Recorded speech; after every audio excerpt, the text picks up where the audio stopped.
اگر ان علاقوں میں ملیٹنٹس موجود ہیں، اگر ان علاقوں میں فورس ڈپلائی ہوئی ہے، اگر ان علاقوں میں ہر طرف خطرہ پھیلا ہوا ہے، اگر یہاں سے آنے اور جانے والے لوگ آپ کو روزانہ یہی خبر دے رہے ہیں کہ یہاں پر ملیٹنٹس کا قبضہ ہے، اگر ہمیں بحیثیت صحافی دوسرے صحافیوں کے ساتھ بٹھا کر یہ بتایا جاتا ہے کہ پاکستان میں ہونے والے تمام تر مسائل کی جڑ شمالی وزیرستان میں جا کر ملتی ہے، اور اگر یہاں سے مسلسل ملیٹنٹس کا پروپیگنڈا باہر آ رہا ہے، تو پھر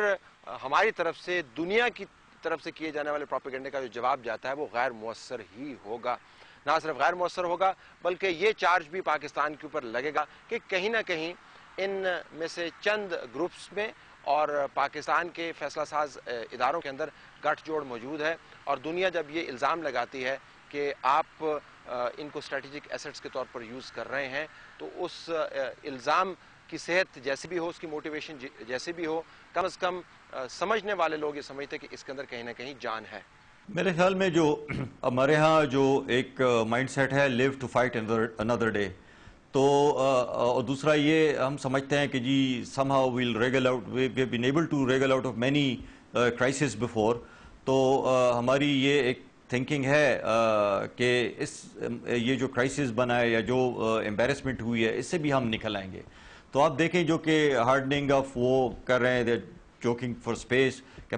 اپنے لیے ایک اسپیس کریٹ کر دیں اتنا کہ پھر یہ ایلبو اسپیس کریٹ کریں تاکہ یہ موو کر سکیں اس میں۔ تو ہماری جو ان کی جو تھنکنگ ہے اسٹیبلشمنٹ کی، وہ یہی ہے کہ Americans they can't pull it off without Pakistan in Afghanistan,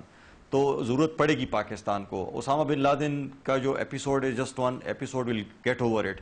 تو وہ جو میں کہہ رہا ہوں کہ وی آر بیٹنگ کہ یوں ہو جائے گا، اس حساب سے ہم بڑھتے ہیں۔ بیچ میں کوئی نہ کوئی ایک مسئلہ ضرور کھڑا ہو جاتا ہے، جس طرح اسامہ بن لادن کا ایبٹ آباد کا جو ایک فیاسکو ہو گیا تھا، لیکن اس سے آپ دیکھ لیں، ابھی بھی آپ دیکھ لیں، شروع میں ہمارا خیال تھا کہ شاید ہیونز وڈ فال، اور پتہ نہیں کیا ہو جائے گا، پاکستان کیا کرے گا، آپشنز کیا ہیں ابھی ہمارے پاس، لیکن اس بن ہاؤ مینی منتھس، اب میرا خیال تیسرا مہینہ تو چل رہا ہے، تو جو ہماری جو تھنکنگ ہے کہ جی یہ well get over this problem, اور we have to get on with life, آگے جانا چاہیے، کیونکہ جو لارجر اسٹریٹجک انٹرسٹ ہیں پاکستان کے افغانستان میں، وہ are more important than military operation in north Waziristan.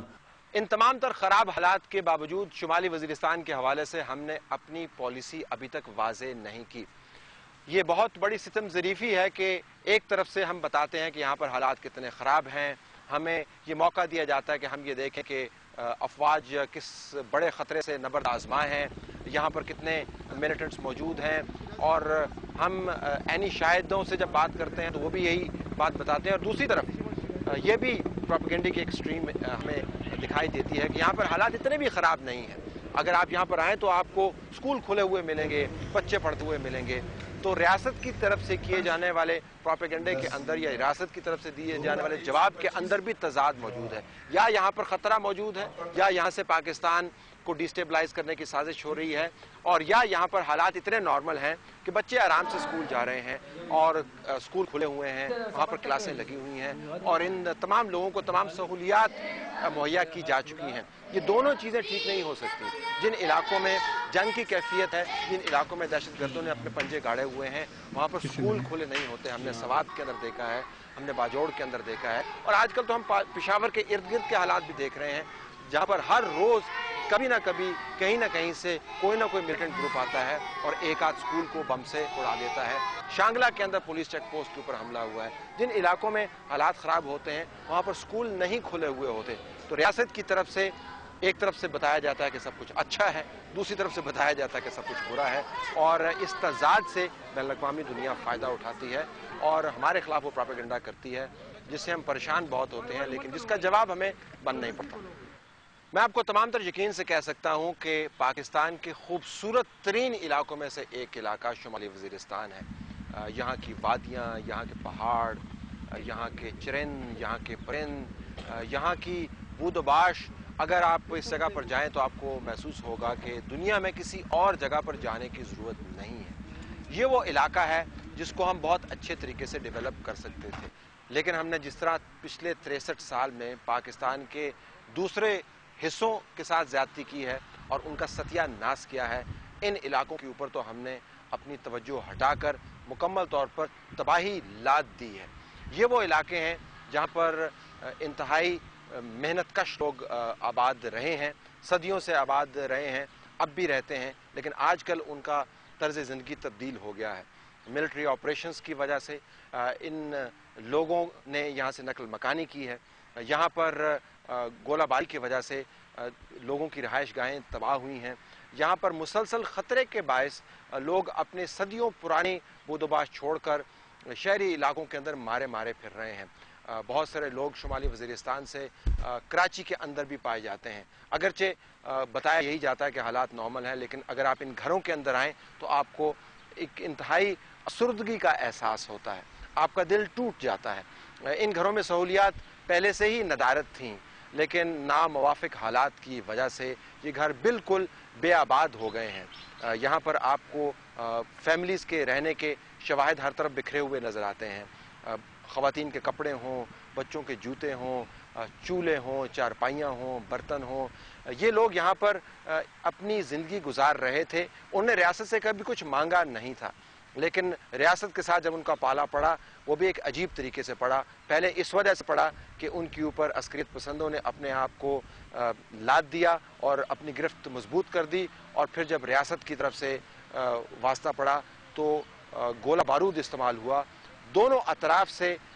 یہ لوگ بری طرح پھنسے ہوئے تھے اور ان کے پاس کوئی چارہ نہیں تھا کہ جہاں پر عسکریت پسند یا ملٹری کی طرف سے انگیجمنٹ کی خبر آئے اس علاقے کو چھوڑ دیں۔ کسی بھی خاندان کے لیے، کسی بھی قبیلے کے لیے اپنے علاقے کو چھوڑنا سب سے بڑا اور تکلیف دہ عمل ہے، لیکن ان لوگوں کے پاس چوائس نہیں رہی۔ کہنے کا مقصد یہ ہے ناظرین کہ شمالی وزیرستان سے متعلق ہماری پالیسی شدید تضادات کا شکار ہے۔ ایک طرف تو ہم کہتے ہیں کہ یہاں سے حالات تمام ملک کو ڈیسٹیبلائز کرتے ہیں، اور دوسری طرف سے ہم یہ بھی پروپیگنڈا کرتے ہیں کہ یہاں پر حالات اتنے بھی خراب نہیں ہیں۔ ایک طرف سے ہم کہتے ہیں کہ تمام تر عسکریت پسند یہاں پر موجود ہے، دوسری طرف سے ہم کہتے ہیں کہ ہماری کنسٹرینٹس بہت زیادہ ہیں، سمجھیے، خدا را ہم پر زیادہ زور نہ ڈالیے، ہم اپنے وقت کے اوپر آپریشن کریں گے۔ اس تمام کشمکش کے دوران جس کی وجوہات کسی کو معلوم نہیں ہے، یہ فیصلے کون کرتا ہے، کس وجہ سے کرتا ہے، کیوں بعض جگہوں پر آپریشن شروع ہو جاتے ہیں، کیوں بعض جگہوں پر آپریشن ختم ہو جاتے ہیں، شمالی وزیرستان کے لوگ انتہائی مشکل کا شکار ہیں۔ وہ زبان سے نہ کہیں لیکن اپنے قدموں سے چل کے ریاست کی پالیسیوں کے خلاف ووٹ ڈالتے ہیں جب وہ نقل مکانی کرتے ہیں۔ شمالی وزیرستان میں سے نقل مکانی کی خبریں ویسے نہیں بنتی، لیکن جس علاقے میں بھی شدید قسم کے حالات خراب ہوتے ہیں لوگ وہ علاقہ چھوڑ دیتے ہیں، اور جس طرح کہ میں نے پہلے بھی عرض کیا تھا کہ کراچی تک لوگ شمالی وزیرستان سے نکل کر گئے ہیں، یہ وہ علاقہ ہے جہاں پر آپریشن شروع نہیں ہوا۔ اس تمام تصویر کو درست کرنے کے لیے ہمیں کوئی نہ کوئی طویل المدت پالیسی اپنانی ہوگی۔ اگر ہم نے ملیٹنٹس کے ساتھ بات چیت کرنی ہے تو کھل کے کیجئے۔ دنیا بھر کے اندر اب